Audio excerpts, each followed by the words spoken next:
Are you looking for an internet talk radio station for your podcast? Look no further. At the helm of Passionate World Talk Radio are two women that want to provide a spot for you and your podcast to be heard. There are many other places for your podcast, but PWTR has the audience. You will not be disappointed. Our station has been on the internet for the past 16 years. Call us for more information. 484-364-1032 or text Jeannie White, station manager at PHECONNECTSHOW@gmail.com for podcast show details. Welcome to Passionate World Talk Radio. Educate, enlighten, entertain. Hello, everybody. This is Betsy Wurzel, your host of Chatting with Betsy on Passionate World Talk Radio Network, where we educate, enlighten, and entertain. Folks, well, I just want to say this. I always have to say the disclaimer that the views of the guests may not be those of the host or the station. Folks, I want you to listen to this podcast because I'm really proud of my guest and his wife for coming on. The world needs to know, and I do get emotional and I don't apologize because this is so close to my heart. I want the world to know what people go through to get a diagnosis of any kind of dementia, what that person goes through, what their spouse goes through. I know what I went through with my husband. I want you to hear my friend's story, and I want to thank Shaun DiLorenzo, originally from New Jersey, and his wife Trisha for joining me today and to share their story. And I just wish that my husband would have been vocal and that he would have talked, but by the time I had the show, Chatting with Betsy, he wasn't able to. So I'm thankful for people like Shaun and his wife to come on. And I want to hear from more people who have dementia. We learn from you. We need to hear from you. And I say stand up, speak up, and get out of the dementia closet and tell your story. We need to personalize this disease with the name and a face. So I want to welcome Shaun DiLorenzo and his wife Trisha DiLorenzo to Chatting with Betsy. Thank you for joining me today. Thank Shaun you, Betsy. And Thank Trisha. you. Thank you. You're welcome. Shaun, I'd like to ask you, first of all, how old are you now? 53. And how old were you when you were starting to have difficulties with memory and whatever else you had difficulty with? 50, but looking back, maybe a little earlier, not much earlier. Wow, you're very young. Yeah. Very young. And I had to ask this because I know my husband and I were told this, and he was 56. Were you at any time told you can't have Alzheimer's or any dementia because you're too young? Yes, I was. I basically was led to believe that I was clinically depressed, and I knew I wasn't. And my primary physician knew the very first time I saw him that there was something seriously wrong with me, but I had issues with my neurologist, and none of them wanted to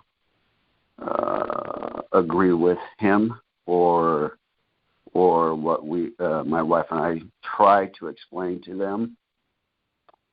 And you basically have to prove that something's wrong with you. And nobody wants to Yes. prove to a doctor that you have dementia. And so, yes, Yes. Were you working at the time, Shaun? Were you working at your job at the time? Oh, I was taking care of my nephew. But you weren't. Okay, you weren't employed by. But you weren't working a job where you were paid for, because a lot of times employers notice problems and they fire the person without even giving the person a chance. Matt, my husband, we were very fortunate that his company knew something was wrong and put him out on disability. So that's why I asked if you were employed at the time. No, I was stay-at-home caretaker for a young man for close to 5 years. Who had then that's a job. Yes. Yeah. And that was pretty rough. So, and that's what I did, 24 hours, 7. Let me ask Trisha. Trisha, did you notice anything unusual about Shaun having difficulty knowing where things are in the house or how to get to someplace? Were you suspecting something was amiss? I knew something was going on, and I thought that it was just stress due to him taking care of our nephew. But when our primary diagnosed Shaun with the dementia, I started looking back and things started making sense that you didn't notice at first, but then you look back and you notice, he was, repeating stories or asking same questions or little things like not knowing where he put something. We have little notes around the house, just little reminders like, make sure the fridge is shut. We have a daily calendar that, we write stuff on that he's done or needs to do. He has a routine, like because he's still able to drive, he's still able to do things for himself. But I have to put little notes in his wallet to let him know what to get where if he goes out and does errands while I'm working. It's just little things, but yeah, the more I look back, the more I realized that he was showing signs way before he was diagnosed at 50. And I have gone back, and it's a couple years prior to that diagnosis. Yes, and that's very common. I found the same thing. When I look back, Matt was showing signs before he went to a neurologist, and it runs in Matt's family. And I remember saying to Matt, I had intuition, I want you to get a baseline, exam from a neurologist when you're 60. I didn't know at that time that you can have dementia at any age. I did not know this. And folks, I want to keep this in perspective. There's so much known now that wasn't known 12 years ago when my husband was diagnosed. There wasn't the information back then that there is now. So early onset Alzheimer's was like, even the doctors here where I live I don't even think they knew about it. But did you have, Shaun, neuropsychological testing where they would ask you questions and ask you to copy things? Yeah, I did verbal testing, physical testing, and cognitive testing on paper, and by both neurologists multiple times, and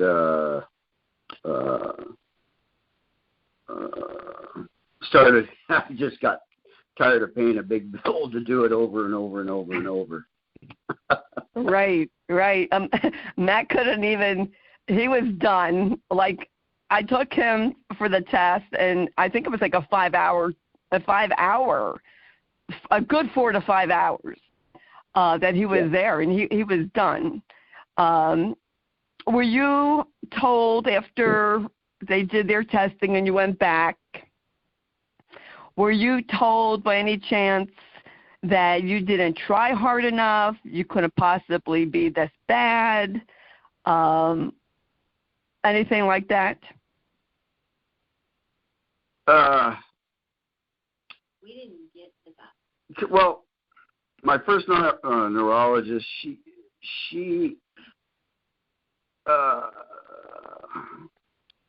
I'm trying to get the word out. I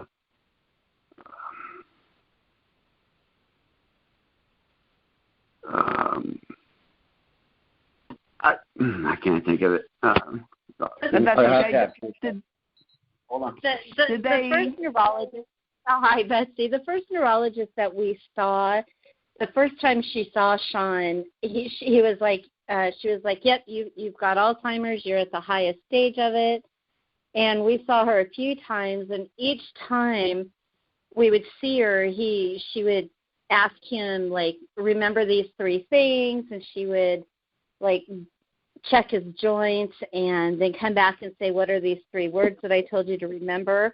And it just seemed like every time we went and saw her, her diagnosis changed. So we saw her 4 or 5 times, and we had 5 different diagnoses from her, and we finally said, this one's not working. Let's go somewhere else. And so we went and saw our second neurologist at a big clinic up in Portland, which is about 45 minutes from where we live. And he did all of these cognitive tests on paper and questions. And then before he wanted to send Shaun to the 5-hour testing, he wanted to do all these other tests and thousands of dollars, prior to sending him there. And it was like, who would want to spend $15,000 before you go do a $20,000 test? And it was like, well, you've got something wrong. You're progressing rapidly, but I can't tell you if it's Alzheimer's or dementia yet. He just kept going back and forth like the first neurologist. 1 minute he's got it, the next minute he wasn't sure, then he's got it again. And so it's hard. It's hard going to doctors and hearing one diagnosis compared to another. So, and it's frustrating. I was frustrated. And did you find that the doctors did not believe you or Shaun? The doctors very rarely let me talk, to be honest. I was told by our first neurologist that this was not my appointment, that this was Shaun's appointment, and that I didn't need to voice my concern. The second, yeah. My goodness, I would have went off. Oh, my goodness. I was being a good girl. The second neurologist, he would let me talk, but he stuck his head in his computer while he was typing and really didn't respond. And he was more directed towards Shaun, and then if Shaun would say something, he would like interrupt him and not let him talk. And it's just, okay, well, I'm with him 24/7. You don't want my opinion or what I see because it's not exactly going to match with what Shaun's going to be saying to you. And it's frustrating. It's extremely frustrating. Yes. That would make my blood boil. It is very frustrating, and I want people to know this. I really hope in the very near future that there is a better way to diagnose, that a neurologist, a psychoneurologist will be more humane in how they talk to people, and they need to start to believe the patient and the caregiver. And they need to start addressing the needs of the caregiver and the person who has dementia. And I think it's a disgrace, and it makes my blood boil when a neuropsychologist can say to someone, you can't possibly be that bad, you weren't compliant, and you have a deep psychological problem. When they're coming to a neuropsychologist with memory problems, why can't they believe that that person doesn't remember what they just were shown? That's why they're coming to you for help. But you know what? I didn't know 12 years ago what I know now. So, but it just makes my blood boil even 12 years later that people are still having the same issues. And the medical community, in my opinion, needs to wake up and wake up really quick, because this is an epidemic. It's going to be more so as baby boomers are aging, like myself. And Matt was also misdiagnosed with depression, and I think it goes hand in hand because, let's face it, who would not be depressed when you can't do what you used to do? You find it frustrating doing things. You aren't maybe enjoying some of the things you used to do because you find you have difficulty doing it. Who wouldn't be depressed? Exactly. I mean, yeah, that's one thing they both asked me, and I told them, even after they finally agreed on a diagnosis,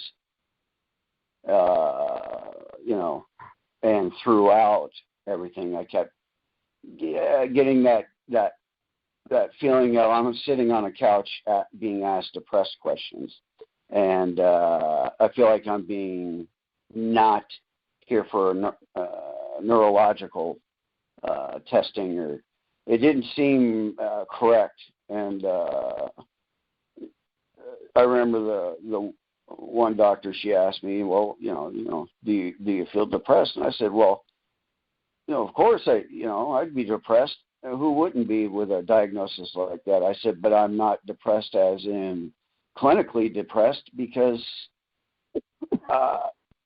honestly, I had a feeling before I walked in there, and so I kind of had a feeling what was going to hit me in the face, and I was ready for it. And it's not to take lightly,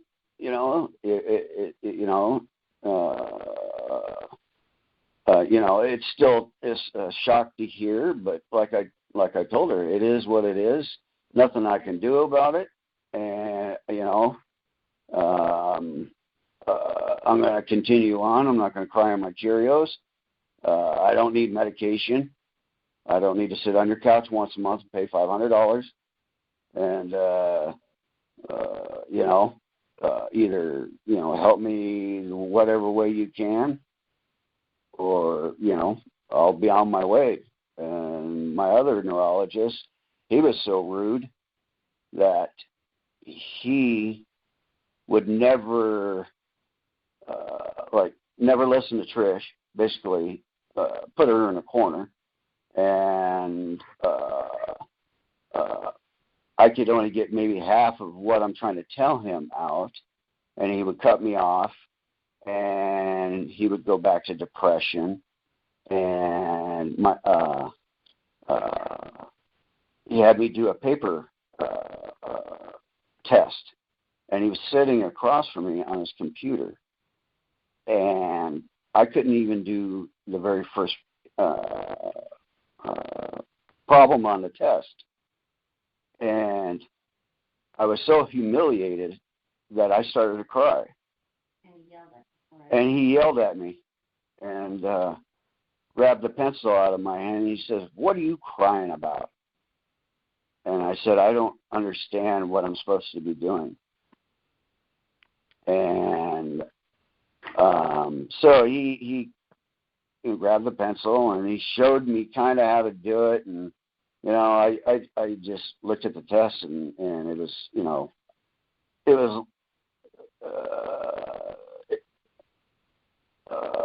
a mess to me. It didn't look like anything. Yeah. And And when we walked out of there, I just told Trish, I'm done. I'm not doing this anymore.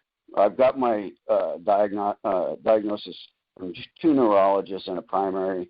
I don't need to spend any more money, and I'm not going to be treated like that, because when you're dealing with, I feel, when you're dealing with someone with especially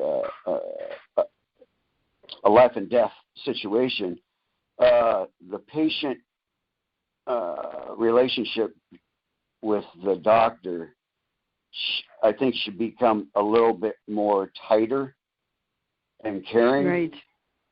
And yes. And listening, be yes. open, and and no matter what they have to say, it may sound crazy, but if a patient, might have a delusion, might have hallucinations, listen to it, because it happens, and it happens all the time. And he just was absolutely cold. He is basically more interested in finding out how I got it, Alzheimer's, than he was helping me. And I wasn't interested in how I got it. I mean, once you got it, you got it. So, I mean, I don't care. He just was not friendly. Excuse me, my dog. He just was not friendly at all. And he just didn't show any emotion or care, and he was he based everything off of paperwork and documentation, and nothing else. So if your score, if you did a MMSE test or a MOCA test, and your score was just 1 digit, higher than considered dementia, then you were perfectly fine. Then he tried to tell me about reading MRIs, and that he doesn't see anything in the MRI, and I really get frustrated when out of all the MRIs I've had where they say it's remarkable. Well, you can't diagnose an MRI. You can't diagnose Alzheimer's or dementia with an MRI. The person has to be actually passed on, deceased, and then have an autopsy. But right. Later on in later stages, you can see things going on with the brain. Right. But until so he would just say, "Well, you look just fine. Look just fine." Well, I'm putting the coffee pot in the stove, and the toilet paper in the refrigerator, and that's not fine. That's not normal. So anyway, I feel like I'm rattling. Sorry. No, don't be sorry, Shaun. You're talking. I can totally understand. It breaks my heart that a doctor is that mean and cold, and I wish I could say it's not the normal, but I have come across doctors like that, and I'm not saying all doctors are bad, folks. There's many, many great, wonderful, compassionate doctors. There are. I just wish there was more in the field of neurology. And it's a shame when you have to fight from diagnosis, from the beginning of diagnosis with this disease, and sometimes to the end like I had to. There needs to be a better way to diagnose. And like I said, I hope it comes to that. My husband's company doctor suspected dementia. This is the thing that is unreal to me. She never saw a test of Max, yet she knew, she suspected he had dementia. These yo-yos down here had tests right in front of them that was Matt's brain was shrinking already, global shrinkage with spots on it. EEG was abnormal, said suggestive of dementia, and they still wouldn't say that. They still said he was depressed. And, it's mind-boggling. Absolutely mind-boggling. My last MRI we're only about a year apart, year and a half apart. First neurologist ordered it, and maybe a year apart. And then the second neurologist ordered one. But within the 5 weeks of getting that MRI, he wanted me to go see, I believe it was 8 doctors in 5 weeks. And all these were different types of doctors, and do a 3-night stay at a hospital, doing sleep apnea test, and I already had my diagnosis, and I told my primary, I said, I'm not doing that. It's a waste of money. And like my primary said to me, very caring man, and I love him dearly. And he said, Shaun, it's just like flushing money down the toilet. You just, you know what you got. You know how the book ends. Let's do what you want to do. And my plan was to skip all those doctors and go for that final MRI, because that'll tell us the most information. And and I did that one, and that was 2 MRIs in one day, one with contrast, one without. And I had white matter and white spots, and I have brain leakage holes, and I have a slight tear, and I have brain atrophy, and the neurologist stated on my file that I was progressing rapidly, and but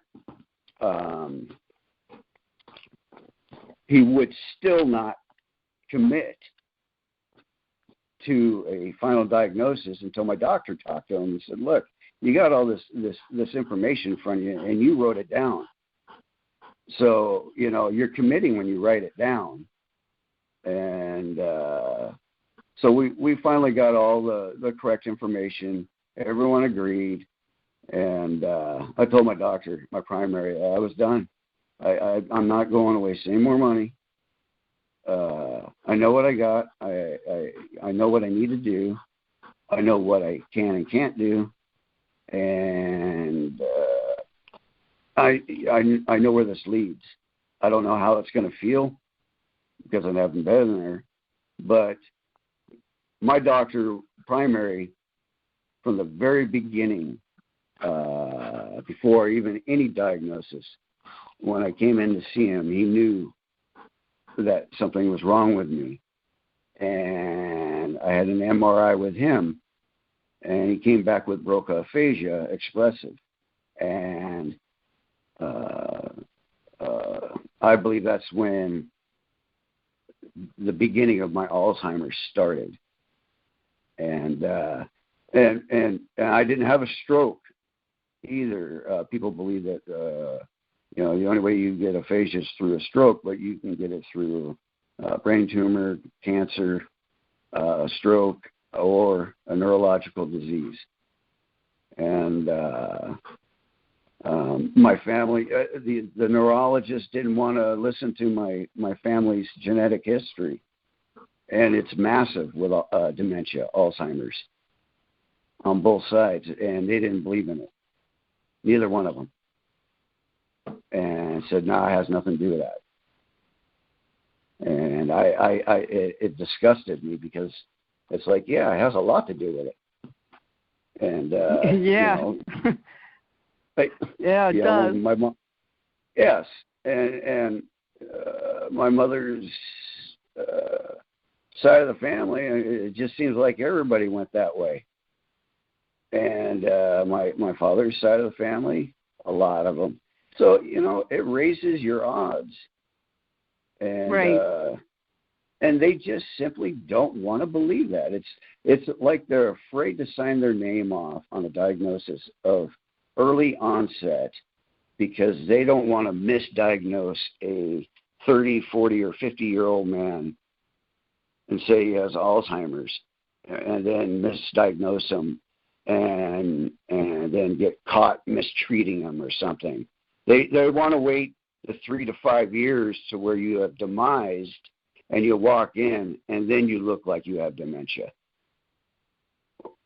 Yes, one doctor told me that they're leery to say that because of lawsuits, that they're afraid to say that a person has Alzheimer's, so the person could come back and sue them. But when I find the attitudes of neurologists, even in 2022, even 2021, the attitude still is awful, just awful. My brother had undiagnosed dementia, and the doctor's attitude was just, well, we'll wait and see. There's nothing we can do anyway. So it's like they don't care. I really have gotten that impression that some people in the medical community just don't care. I agree with you 100%. I do.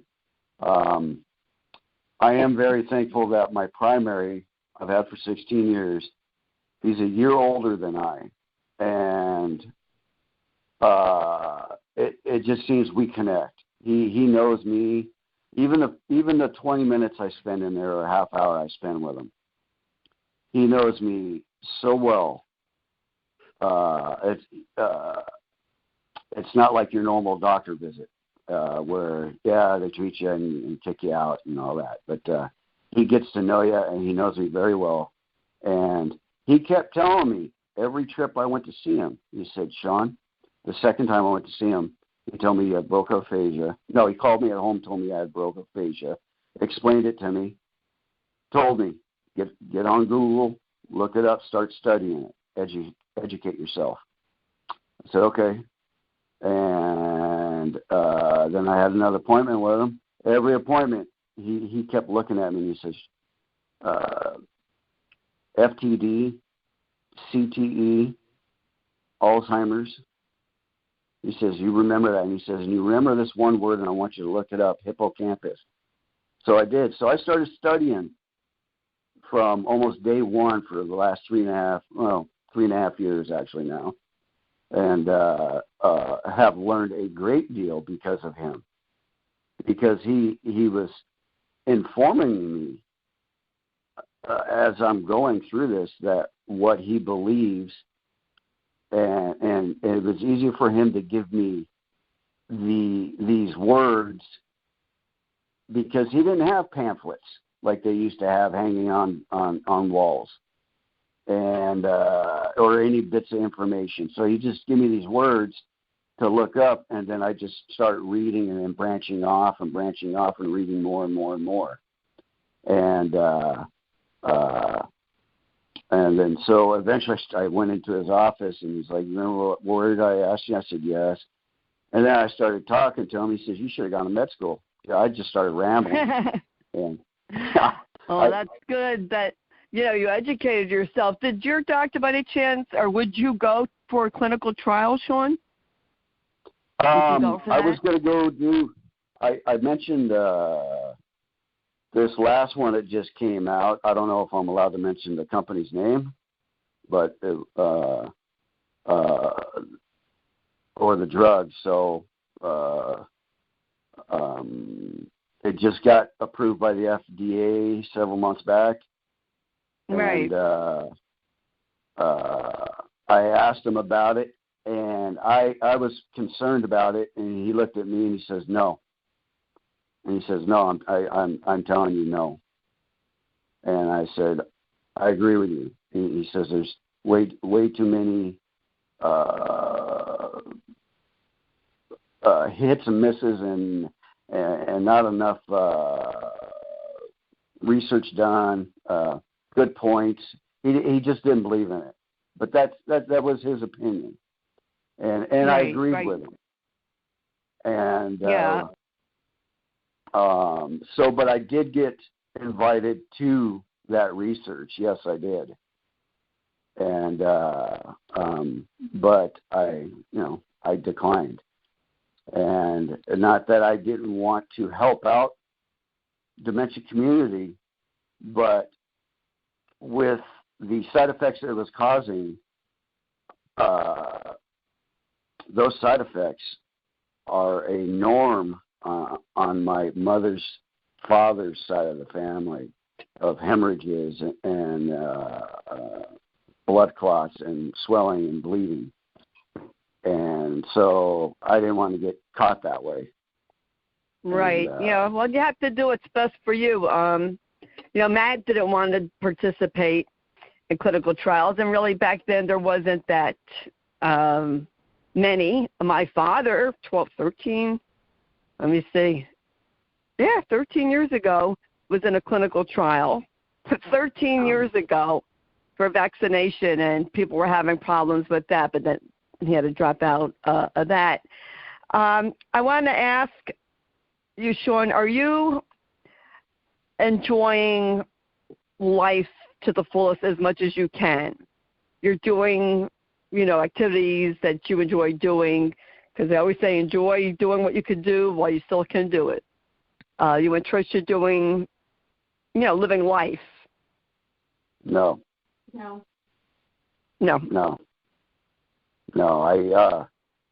I don't even watch TV. I haven't watched TV in a couple of years. My sleep pattern is different. Dinner together isn't, but maybe once a week.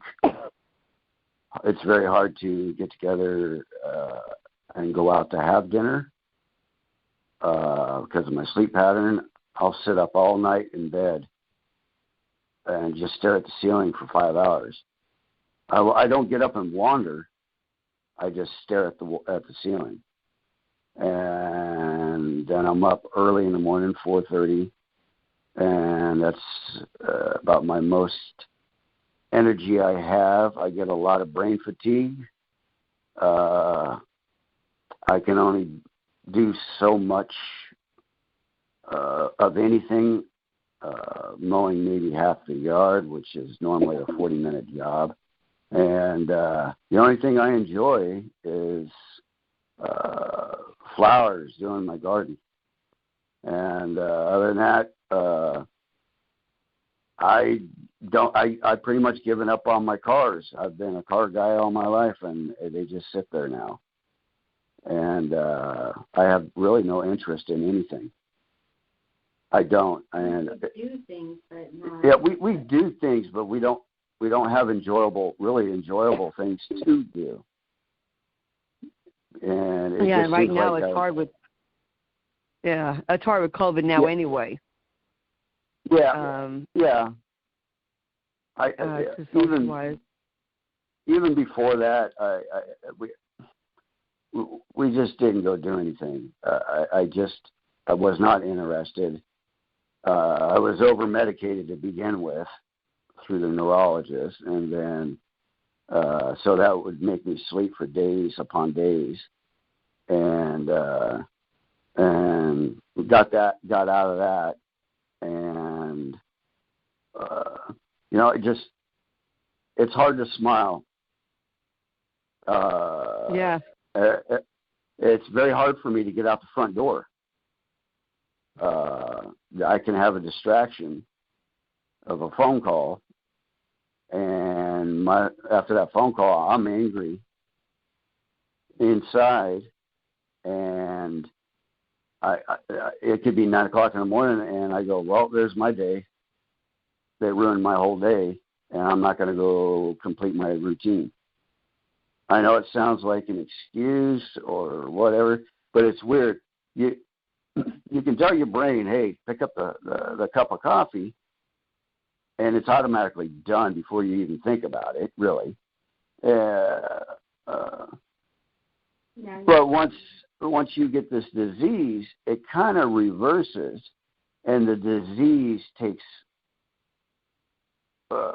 control of you and tells you when you're going to go to bed, when you're going to lay down, if you're going to go mow the lawn, if you're going to go drive to the store, if you feel like talking. And that's where I'm at. And it sucks because I wanted to do, my bucket list got short and it got quicker, and I wanted to be able to enjoy life, but, it's very hard to do. Yes, I can understand that tremendously.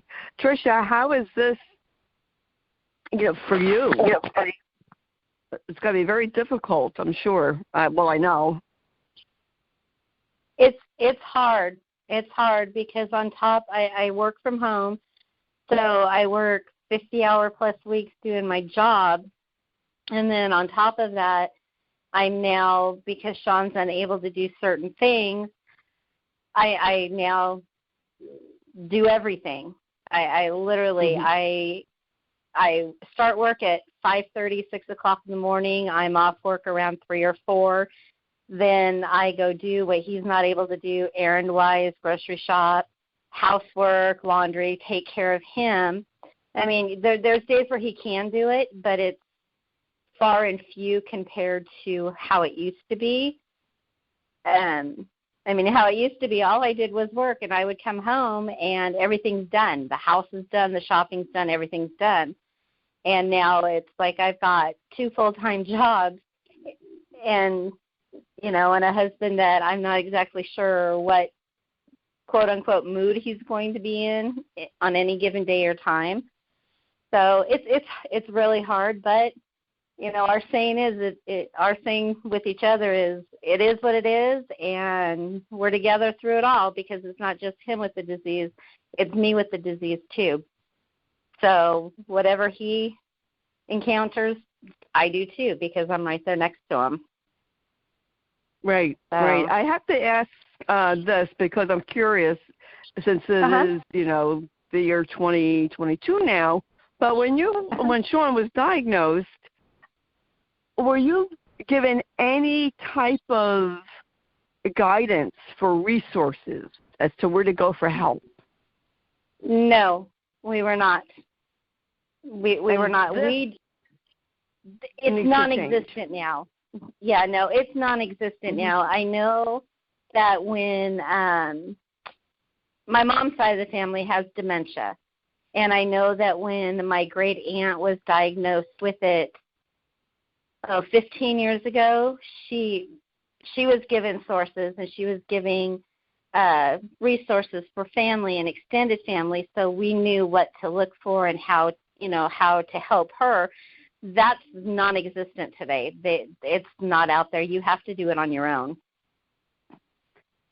So. Yes, you do, and that's a shame. Go ahead, Shaun. Oh. Yeah, well, my doctor mentioned, excuse me, my primary mentioned, getting a hold of the local hospital here in town, because they have groups there. They have support group sessions there. And that, I haven't gone to that. I've met some people actually online through my support groups right here in town that go to this same hospital, and small world, and but I don't find myself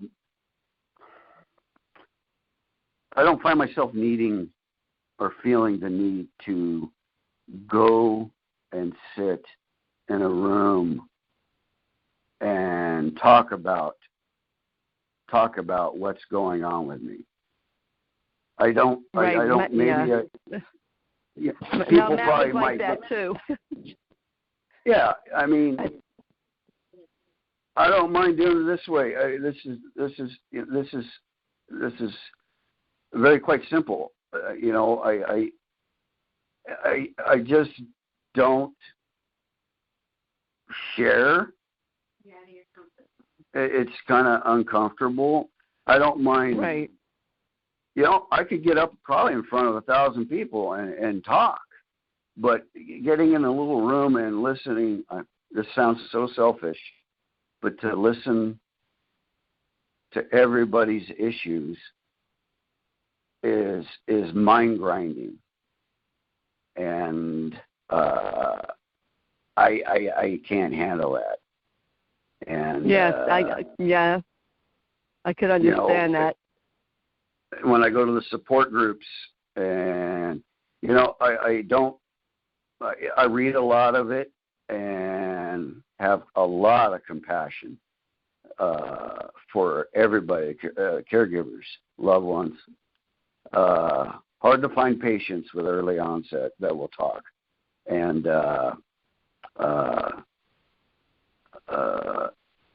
I just can't sit there and open up to them. If someone asks me a question, I'll answer it, and I've done it many times, and but I just can't say, well, I'm having a bad day today. Every day it seems like something blockades my day and gives me a bad day. It can be anything, and it never used to be that way. I don't understand. I understand why, but it's weird that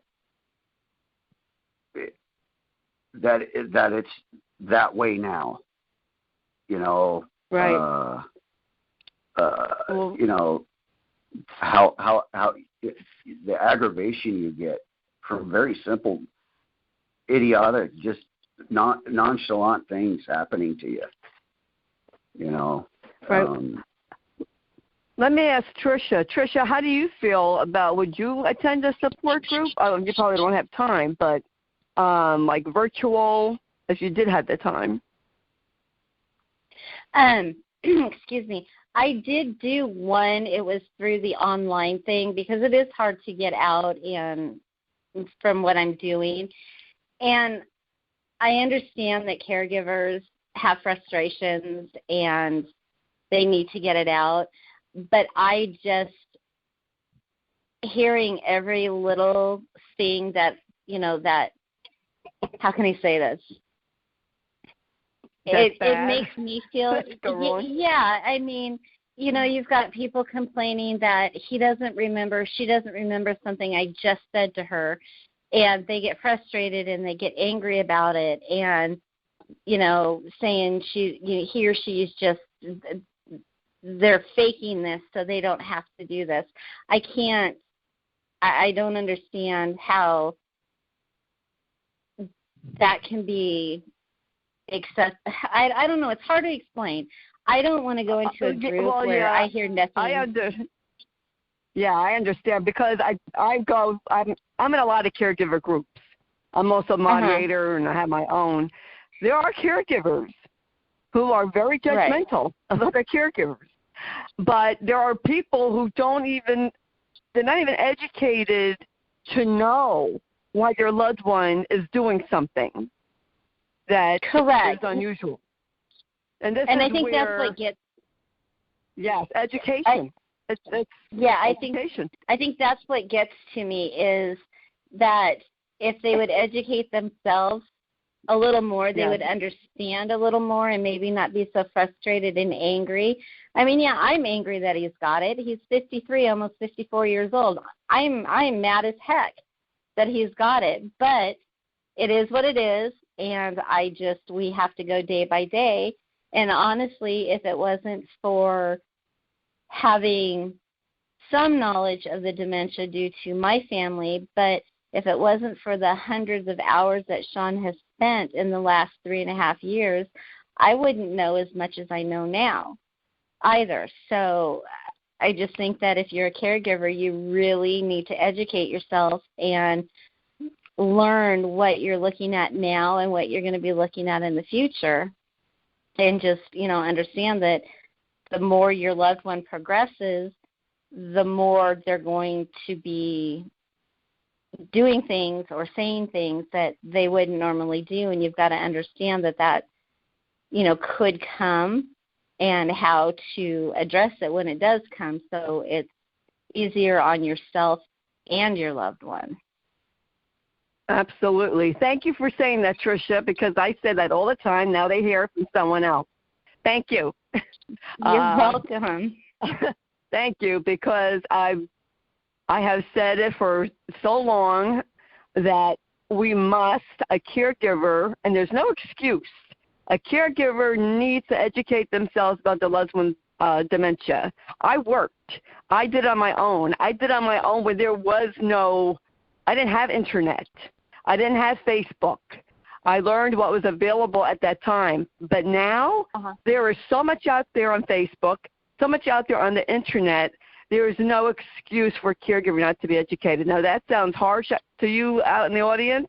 I'm not even going to apologize, because I am from New Jersey, and I say the truth, and I say it the way it is. There's seminars going on there is all no the time. excuse. Yeah, there is no excuse not to educate yourself. If you're going to educate yourself with your loved one and what you're going through, you need to educate yourself as a caregiver as well. Yes, and the tide is, I think, changing slowly here in New Jersey anyway. My neurologist, his wife works for COPSA here in New Jersey, and they are addressing the caregiver now, and they are addressing the caregiver needs. So, it may not be like that in all states, and a lot of times we don't know about our local resources. So this is where, I would suggest for anyone out there listening, all over, check with your local county of aging. Check with your senior center for support services. Ask your doctor. Sometimes they have a social worker in the office. Ask them to help you. There's so many, there should be a lot of resources out there, now to help the caregivers. I just wanted to say that. And I can't thank Shaun and you, Trisha, enough for coming on and telling your story, because people need to hear what people are going through. And, another side, I could do a whole nother show with you two, the financial aspect of early onset, that devastation. There is a whole different set of circumstances with early onset Alzheimer's than with someone who is older. I'm not saying one's worse than the other. I'm just saying from my experience, the financial devastation. That's the truth. And it's just different set of circumstances. Go ahead, Shaun. He was saying it's the financial side of it. It's killer. That's probably what's going to kill me first, is the finances. Yeah, yes. We lost more than half of Matt's income when he went on Social Security. I was working. I'm thankful that I had my son Josh at home so that I was able to work because he stepped up to the plate and he helped with his dad. But a lot of people don't have that. Right. And, there is a problem because when someone is young like Shaun, they may not meet the requerements to get some kind of help. Sometimes and that's where we're at right now, Betsy. Yeah. And that has to change also. As more young people are getting diagnosed with this, they're going to have to change their guidelines. You sometimes have to be 60. Sometimes you might have to be 55. It depends where you live. Right. So many things need to change in the dementia world. And I can say, that really with hospice, and I know this because from other people, but I actually had a hospice nurse say to me, there is different criteria for those with cancer and those with dementia. Yes, so that right there ticked me off. That right there just ticks me off. That has to change. There's so many things that have to change, folks. And you know what? Maybe you're thinking, oh, well, I can't change anything. Yes, you can. You can speak up. When you see an injustice, you need to speak up. When your loved one isn't treated with respect, you need to speak up. Because people have to know, the medical community has to know, we're not taking this crap anymore. That's what I told one social worker.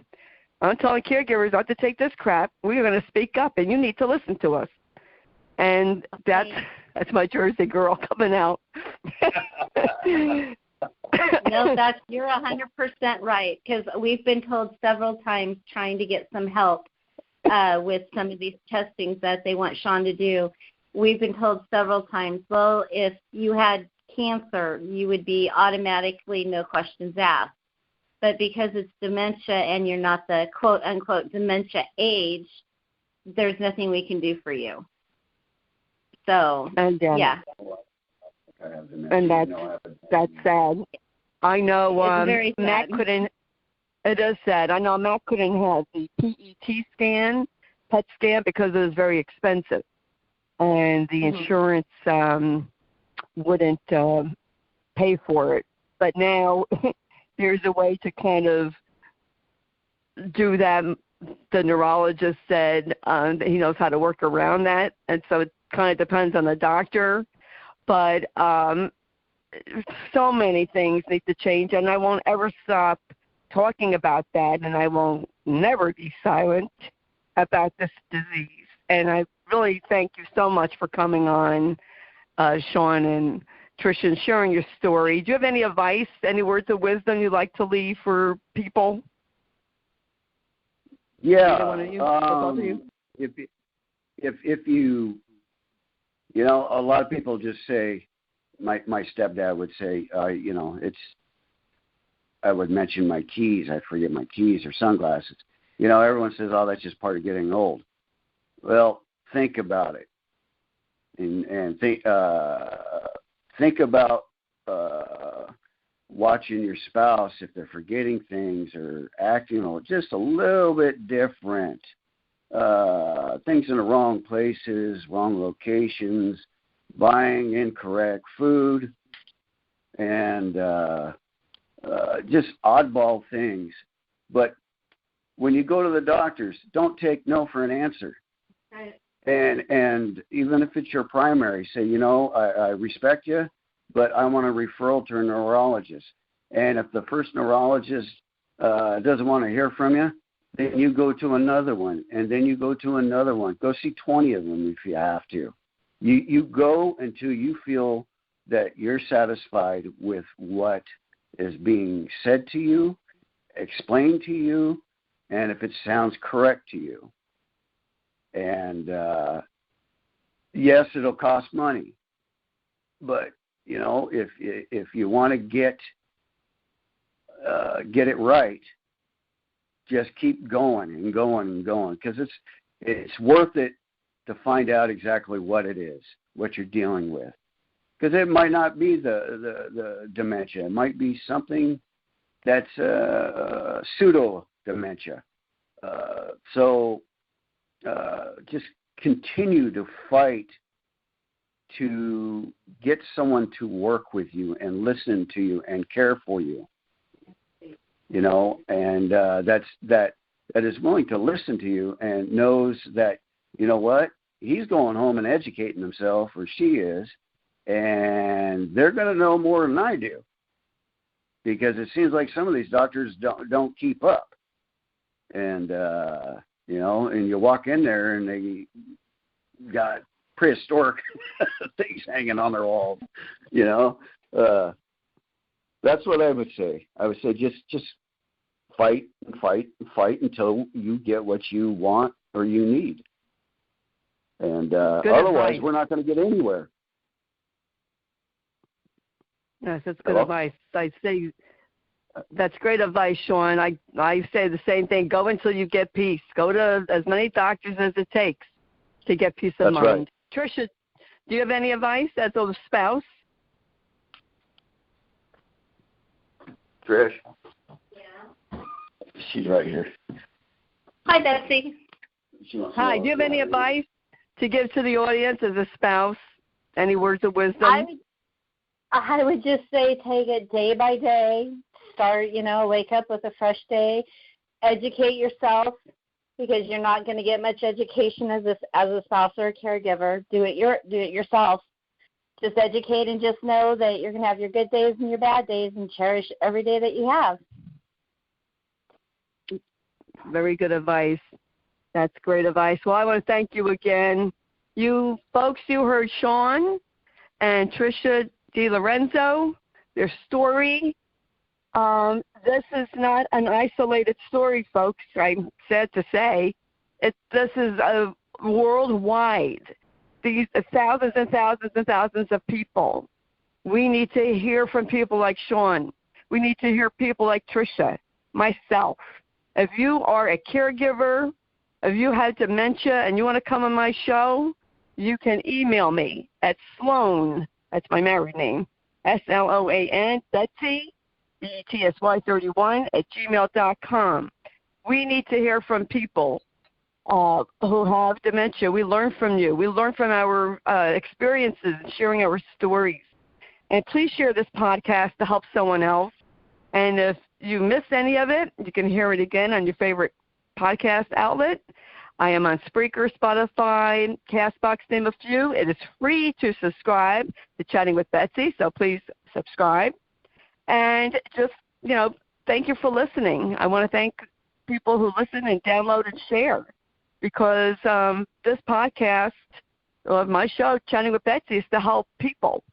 It's all about helping others. It's my way of paying it forward. And I want to thank Jeannie White, who's station manager, Passion World Talk Radio Network, for writing the blog and producing the show.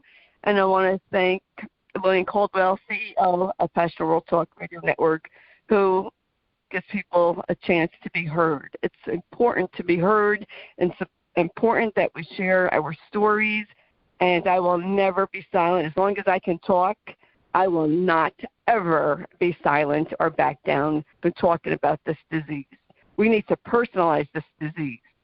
We need to come out of the dementia closet and shine a light on it. And we need to show our journeys. We need to stop being ashamed. We need to be proud as caregivers.